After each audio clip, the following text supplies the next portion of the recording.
ভাইরে, ভারতের দাদারা দুবাইকে নিজেদের হোম গ্রাউন্ড বানিয়ে নিয়ে অজিদের হারিয়ে সেই পুরনো প্রতিশোধটা নিয়েই নিল। অস্ট্রেলিয়ার বাঘা বাঘা বোলার মিচেল স্টার্ক ও পেট কামিন্স না থাকার ফায়দাটা নিয়েই নিল দাদারা।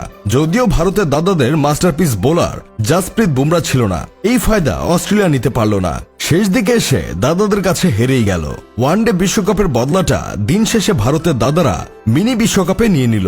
আফগানিস্তানের নীল জার্সি দেখে ট্রাভিস হেড যেভাবে পিটানো শুরু করছিল সেটা দেখে তো মানুষ ভাবছিল এবারও ভারতের দাদাদের খবর আছে। কিন্তু ট্রাভিস হেডকে এবার আর বেশি বাড়তে দেয় নাই বরুণ চক্রবর্তী। ৩৯ রানে থামিয়ে দিছিল ট্রাভিস হেডের মেশিন। টানা ১৪ ম্যাচে টস হারে ভারত। অস্ট্রেলিয়া তাদের পাঠায় ফিল্ডিং এ। তারপর ভারতের দাদাদের কনফিডেন্স দেওয়ার জন্য ৯ বলে ডাক মেরে ড্রেসিং রুমে চলে যান কোপার কোলনি।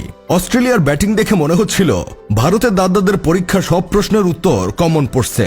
তাছাড়া কমন পড়বেই বা না কেন, দাদারা যেখানেই থাকছে সেখানেই হাঁকছে, সেখানেই প্র্যাকটিস করছে, আর বাকিরা তাদের জন্য ট্রাভেল করতে করতে হাঁপিয়ে যাচ্ছে।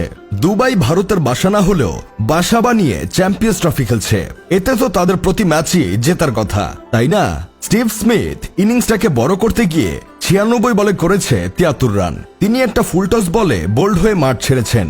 অজিরা ম্যাক্সওয়েলের আশায় বসে আছে, ভাবছে তিনি একটা কিছু করবে। অতঃপর তিনি ছক্কাও হাঁকালেন, কিন্তু মাঠে থেকে সেই আগের মতো দানবীয় ইনিংস উপহার দিতে পারলেন না।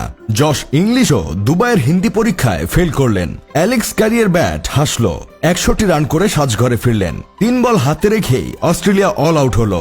ইন্ডিয়ার দ্বিতীয় হোম গ্রাউন্ডে অজিরা তাদের টার্গেট দিল মাত্র ২৬৫ রানে। এই রানে মাঠে নেমে ভারতের দাদারা ৪৩ রানেই ২ উইকেট হারিয়ে বসেন। তখন মাঠে আসেন বিরাট কোহলি ও শ্রেয়াস আইয়ার। তারা দুজনে ৯১ রানের এক বিশাল পার্টনারশিপ গড়ে নেন। পরবর্তীতে ভারতের দাদারা ১১ বল হাতে রেখে ৪ উইকেটে অস্ট্রেলিয়ার বিপক্ষে জিতে যায় এবং চ্যাম্পিয়ন্স ট্রফির ফাইনালে চলে যায়। বিরাট কোহলি টেস্টের রান না পাওয়ার জন্য বারবার একই বলে আউট হওয়ার কারণে কতই না ট্রল হলো, কিন্তু এখন দেখেন চ্যাম্পিয়ন্স ট্রফিতে এসে তার শেষটা রাঙিয়েই ছাড়লেন।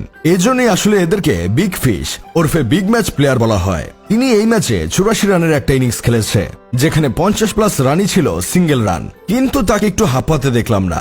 অথচ আমাদের দেশের কোচি প্লেয়াররা একটা 100 করতে গেলেই ১০ বার করে মাঠে শুয়ে পড়ে। কোহলির স্ত্রী আনুষ্কা শর্মার থেকে জানা যায় যে কোহলি নাকি শেষ ১২ বছরে একবার নিজের পছন্দের ডিশ ও মায়ের হাতের বাটার চিকেন খায়নি। এর কারণ কিন্তু একটাই, ফিট থাকতে হবে, দেশের জন্য খেলতে হবে। আসলে ভালো খেলার জন্য ডেডিকেশন লাগে। আমাদের দেশে প্লেয়ারদের না আছে ডেডিকেশন, না আছে ফিট থাকার চিন্তা। কোনো মতে কিছুদিন খেলে কিছু টাকা কামিয়ে সুন্দর দেখে একটা মেয়ে বিয়ে করাটাই তাদের স্বপ্ন। এর চেয়ে বড় স্বপ্ন তারা কখনো দেখতে পারে না। এই ম্যাচ ভারতের দাদারা জিতে যাওয়ায় পাকিস্তান আর ফাইনাল আয়োজন করতে পারলো না। আয়োজক হয়েও ফাইনাল আয়োজন না করার কষ্ট আমরা বুঝি রে ভাই।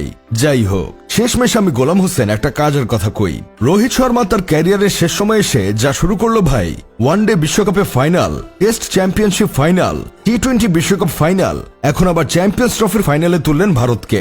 আরেকদিকে প্যাট কামিন্স অস্ট্রেলিয়ার দায়িত্বে না থাকলেই অধপতনে যাওয়া শুরু করে।